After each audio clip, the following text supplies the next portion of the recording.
Cherry Ghost. People help the people. Right. You've probably noticed I'm not quite as animated as usual. That's because I'm in a bad way. So, I was having a lovely day. Went for a walk. Met up with a lovely charity, Dogs on the Street. Scruffled some dogs.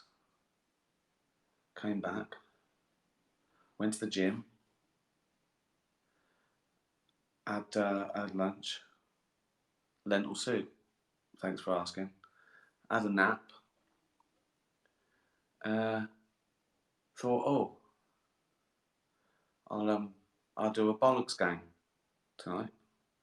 Tweeted that. Brilliant. Went for a run, about 4. Tied my shoe up. Back went. Agony. Couldn't walk. Took me ages to. I'd only made it to the end of the street, and it's that thing when you're in agony and you can't walk, but you don't want to look weird to anyone. So I wanted to lie down and scream, "Get me a fucking ambulance!" Right, but I made it back. Came and said my back's gone. Laid on the floor. Took some naproxen, which we always got because the last time a back goes or toothache or something. Right, that's meant to relax it. Tried to walk, couldn't walk. Gets to 5. I think, oh, I've got to do the bollocks gang. I'm in agony, still sweating, still in my workout gear. So Jane helps me get undressed. I get into the shower, then getting dressed. Even with 2 of us, getting dressed is a bit of a chore. And also, because I'm moving weird, and every couple of seconds going, like when I was to stand up, right? The cat is sort of looking at me going, what the fuck's going on? Which made me laugh. Which, like, oh, right. And then got dressed. Right. Fucking hell. I made it here into the chair. Jane had to set this up. I'm sat in the chair going, move that, put that there. God. Right. So I'm here. This is why I know I'll end up in a fucking bucket one day. This is it. So I'll be like this. I've got fucking tennis book tomorrow. That's got to be cancelled. Thank fuck I haven't got a gig. Oh. Next tour after this one, I'm doing it sitting down. I'm changing the genre. It's not stand up. It's fucking sit down. Hello everyone. I can't lean forward to read. I can't see your comment. Oh, right. I've got a weightlifter's belt on. Right. On. Right. I'm out of breath just because moving hurts. Going around like a fucking gorilla. Oh. So, anyway, good to see you. I'll do some of your questions. These might take on a whole new meaning. Right. Oh, I can't fucking see. I can't lean forward to see. Oh, I can't lift up the laptop. Right. So, right, this happens now and again. It's probably happened 10 times significantly in the last 30 years. And then I get little warnings here and there. And it's always when I don't. Well, it's rarely when I'm in the gym or doing something. It's usually fucking putting a toothbrush back or putting the plug in the bath, doing a fucking shoelace up, right? So it gets you unaware when you're not warmed up, right? And the first time it happened was an injury. I was playing, we were on holiday. Might have been the last holiday we had. It was like 25, 30 years ago. We went to Italy. And I think the first day I was playing tennis and it went. And the first time it went was unbelievable. I was arched. I thought I'd broken my back. I'm screaming in agony. No one speaks English. So they got me to my room. Some woman came, injected me with something. She wasn't a nurse or a doctor, just some woman who worked there. I didn't care. I didn't fucking ask for her credentials. I didn't know it was. I didn't even know what was in the needle. So that's how much pain I was in, and I was on the floor and just in agony, like shouting in agony for hours, right? And then whatever she injected me with kicked in. um, and I was like that for a couple of days. For the first 24 hours, maybe 48 hours, I couldn't move. So Jane was getting me. It hurts to laugh. I'm sorry, mate. So Jane was getting me Budweisers out the minibar, bottles, open them for me. I was drinking the Budweiser and weeing in the bottle, right? And Jane was emptying them, but well, she came to empty the bottle and she went, "Oh, can I leave that for a minute?" I went, "Why?" She went, "It's still warm." Cracking holiday for Jane. After the second day, I think I could sort of hook myself over Jane and sort of shuffle. I was like a fucking rucksack, right? She'd get me to the toilet, and then I think I could sort of hobble around by the third day. And then every time after that, it's never been as bad. Uh, the worst ones, I'm usually up and about, like hobbling after the first day, and then just got to be careful. And then I forget about it for 6 months or a year. Do you know what I mean? And then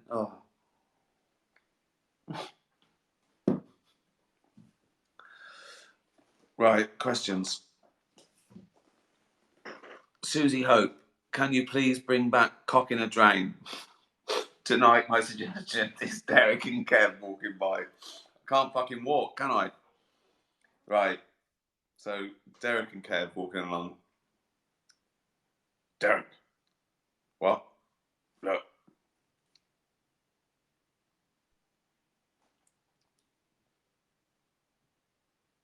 It's a cock in a drain.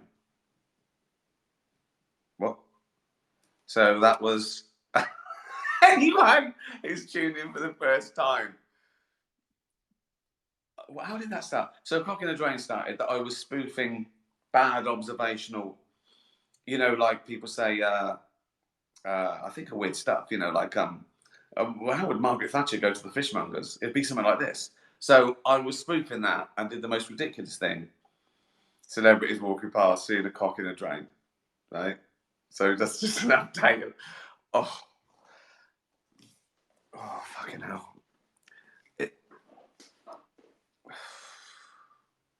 This is a weird video, isn't it?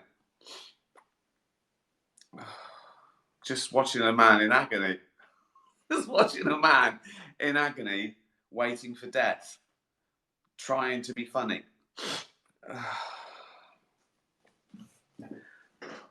If you lived for eternity, well, that's never going to happen, is it? Luckily. This is from Leslie. If you lived for an eternity and was asked to choose the age you would live forever and ever, what age would you pick? Oh, okay. So, well, before I did my back in, I think I was about 30. So it'd be. So, do you mean an age that I was that was the best age I'd been, or I could still be me now, but I'd have the biological body of my 20-year-old self or 28-year-old self or whatever? Or do you mean I've got to be the age that I was with all that came with that? Like I'm 24 again, but I'm on the dole eating nothing but beans.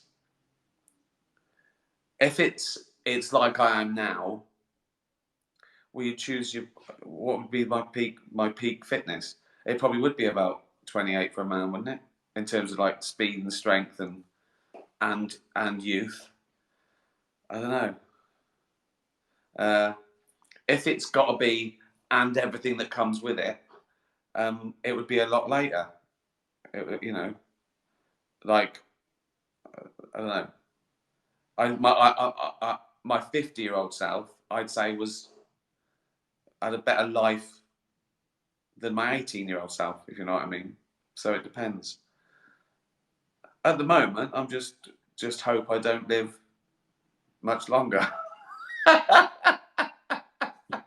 Oh, it's hard to concentrate. I apologise. Let's get through this. That's 10 minutes. I might not make the half hour, guys. But Bella, I have a few nicknames that my mum and dad call me. For example, Belbo Baggins, Bellatron, and for what I've rolled in Fox Poo, Bella Smells. Bella Smeller. Bella Smeller. Do you have nicknames? I didn't really. At school, they couldn't do a lot. I think Gervais. Oh, that was about it, really. Gerv. Not really. Now and again, I don't even notice that anymore. But like when if I go out, I go saying, "See ya, bye." She goes, "Bye, fatty." I think bye, just like it's normal. No, bye, fatso. Is that a nickname? Oh God, Joey. Joey, you awaken to the news. You will live the rest of your life as one of the Mr. Men. It would be an improvement, wouldn't it? I mean, Mr. Useless fucking cunt would be an improvement to the way I feel at the moment. They are. They missed a trick there, didn't they? What's his name? Hargreaves. Mr. Useless fuck. Oh, I can't bend off. I can't cross my legs. Oh, God. Oh. Your options are Mr. Muddle, yeah, Mr. Tall. Well, I'm about an inch short at the moment, and my spine's collapsed. Mr. Nosy. I assume Mr. Muddle gets things all muddled up, does he? Says the wrong thing. I can't remember. Mr. Tall. Mr. Nosy. Does he just go interfere? Or has he just got a big nose? Is he great at smelling stuff? Or do people go, fuck, mind your own fucking business? Probably that one. My nose is still growing. Your nose nears. I assume that's because it's got cartilage in it, and cartilage does it? Oh, this isn't fun for you, is it? This must be awful to watch. You know what I mean? Like when you find like an injured frog, and you can't do anything with it. You can't save it. It's dying. You can't take it to the vet because the vet will go, "Would you bring a fucking frog in for?" Although I'd want to. So you don't know what to do you? It's just horrible to watch.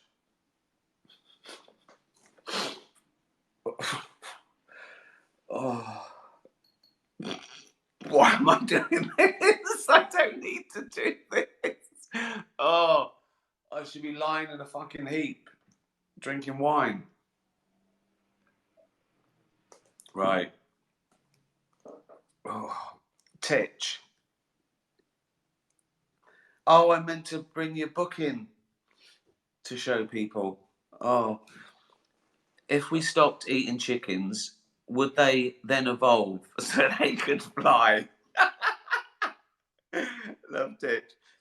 Oh, and what did you think of Mummy's book? I thought it was great, Titch. I intended to show it, but I forgot because I was crawling round the house like a fat gorilla.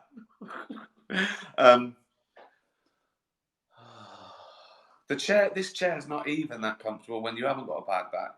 So I'm having to keep my arms straight to press my spine against the back like that, and I've got my elbow There. Fucking hell. Get used to it, Rick. No, no, chickens can fly a bit, can't they? They sort of flap around. Now, I assume they never flew unless we selectively bred it out of them. But they're very primitive, aren't they? They're probably like early, straight from lizard to flappy thing. Because there was a time when sort of lizards, their scales became sort of feathers and they could flap a bit and glide and, run up trees better, aided by flappiness. So I'm not a zoologist. So I don't know if I've ever flown. But no, I don't know what the evolution would be. I mean, it depends what's right for them, isn't it? It's not there's not an aim to evolution. I'd have thought flight would be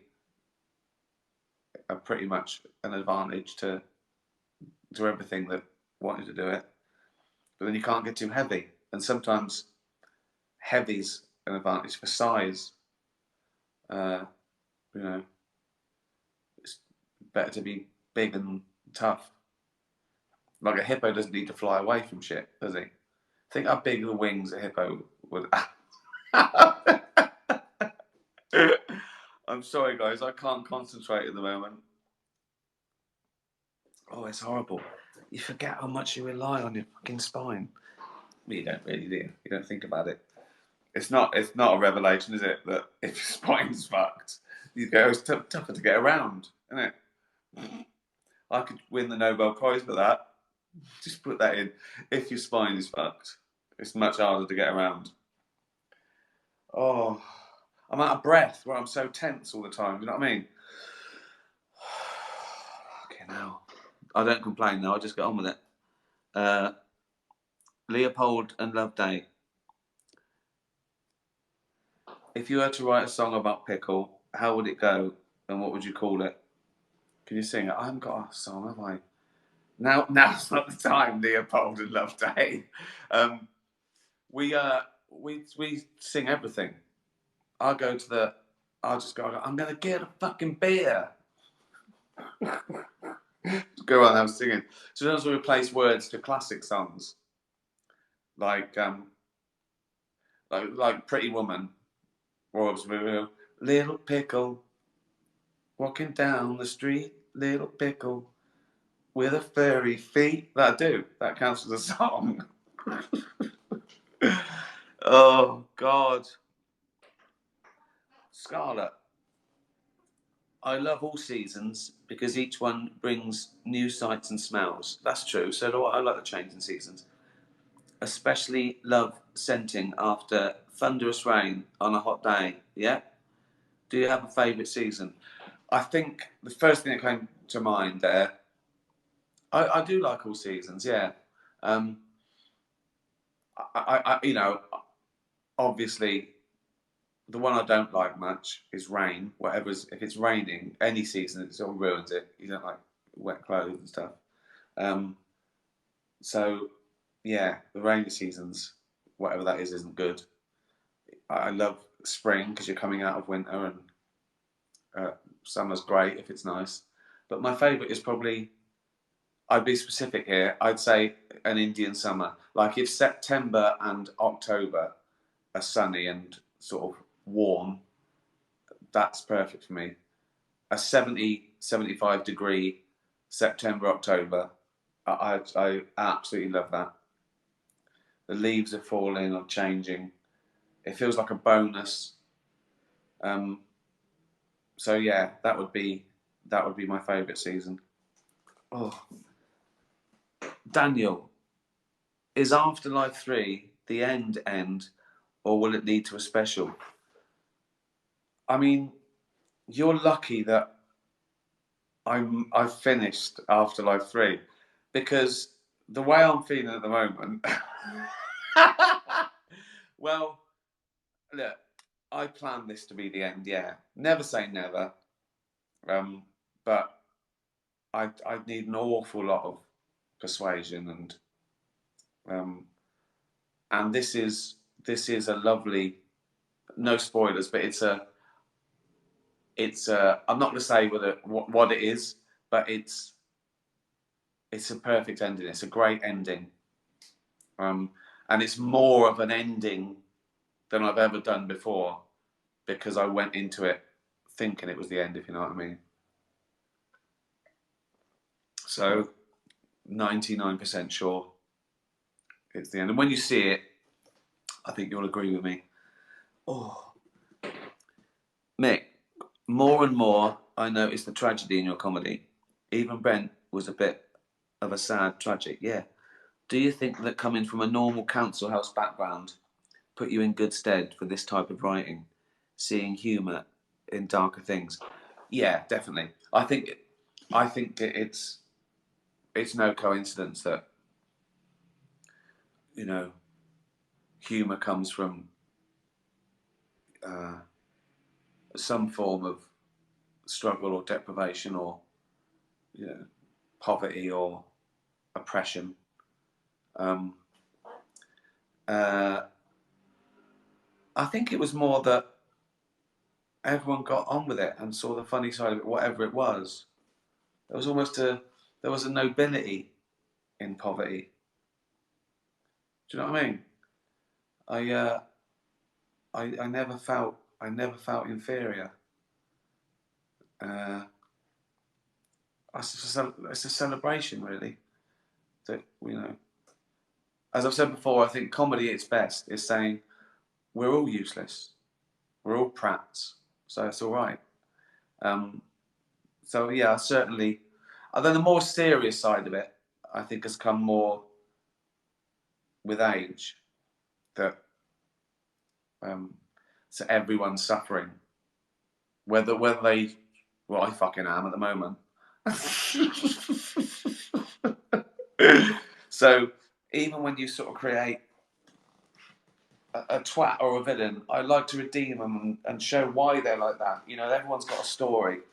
You should never assume that everyone's having a better day than you. You don't know what they're going through. You know, so everyone might have a reason for not being at their best. So I think that's what it taught me. Yeah. And my mum always said, "There's always someone worse off than you." I find that hard to believe at the moment. Honestly, it's back killing me. whatever I was doing, she does always, you know, I couldn't moan. She'd go, well, at least you know, this and that. I'm like, yeah. If I wouldn't eat my food, she'd say, there's a kid in Africa that is starving. You know, so I think that's sort of where it came from, which is why I eat so much. Oh God, Jane. If there was a Ricky Gervais talking doll, what 4 phrases would it say? And where would he have to pull the string? Small of the back, classic. Pull the string there. Pull the string there. What would it say? What do I say? I go, fuck's sake. Cracking Hamlet. Fuck's sake. I suppose you could have some catchphrases when you having a laugh. Or Tony's got a few, hasn't he, in Afterlife? Snot curdling cunt.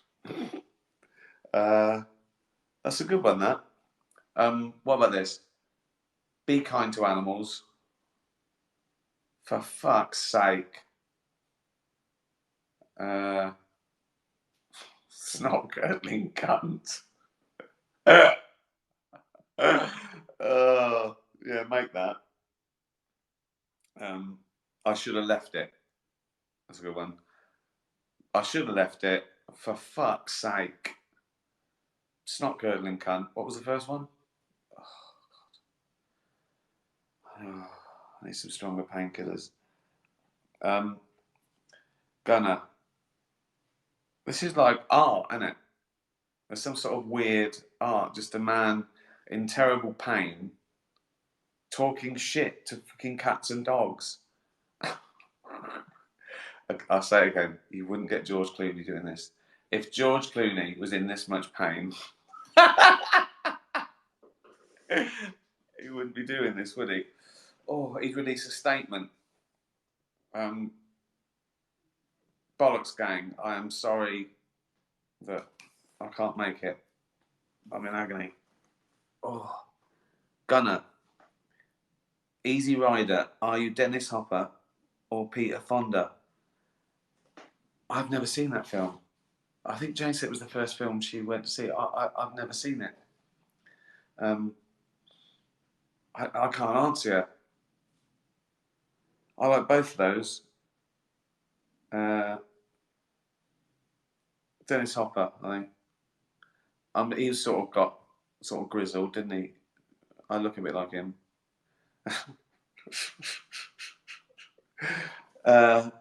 Carween. When you were at school, did you have a little bollocks gang sitting at the back of class sniggering? Yeah. What made you laugh the most back at school, and what sort of stuff did you get up to? I remember my school days as all being a laugh. Just like from beginning, like as you went to school, the first mate you bumped into, you'd start mucking around and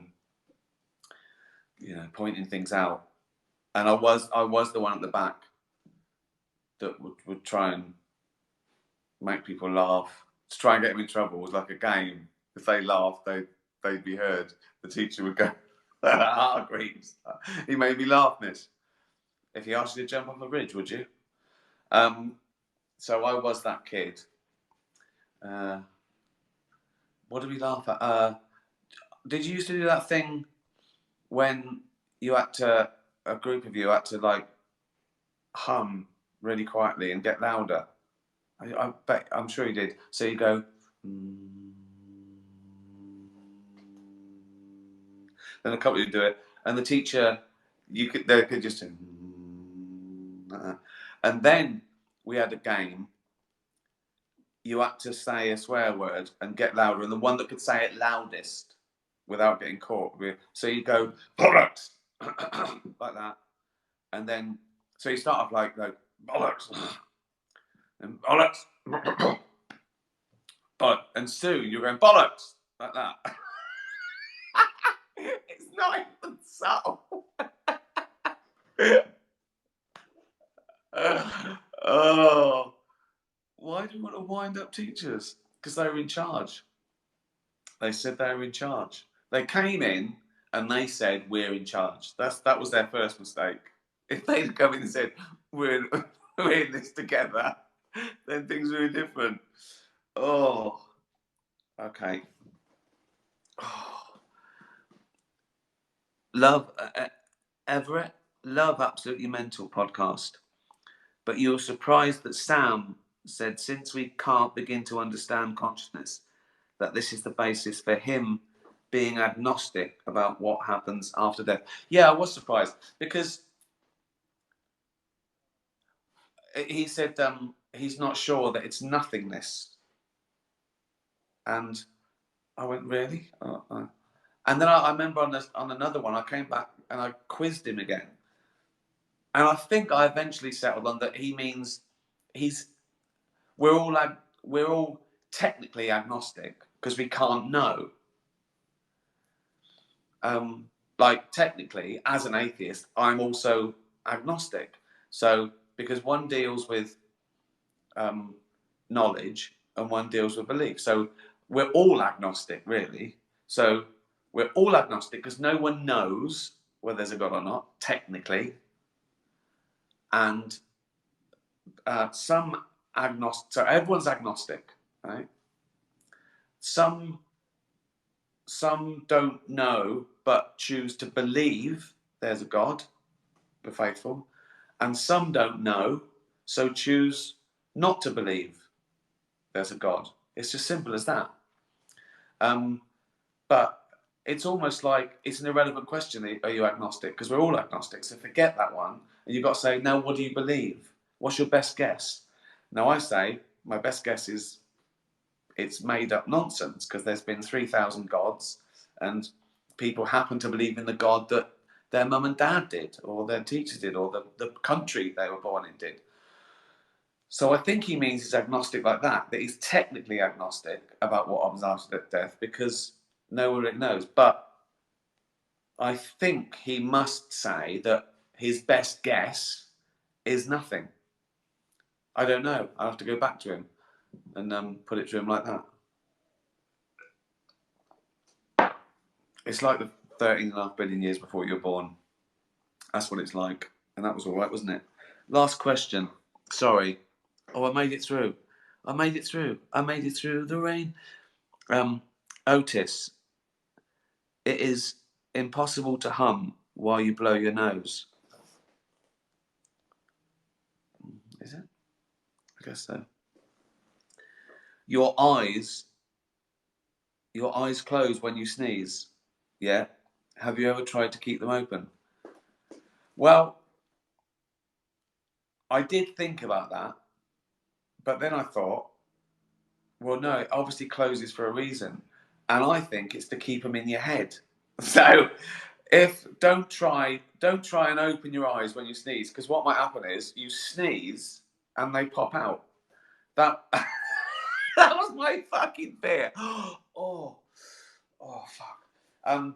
That I'll show Otis and go, shoot, fucking hell, Otis, you twat. Look what's happened.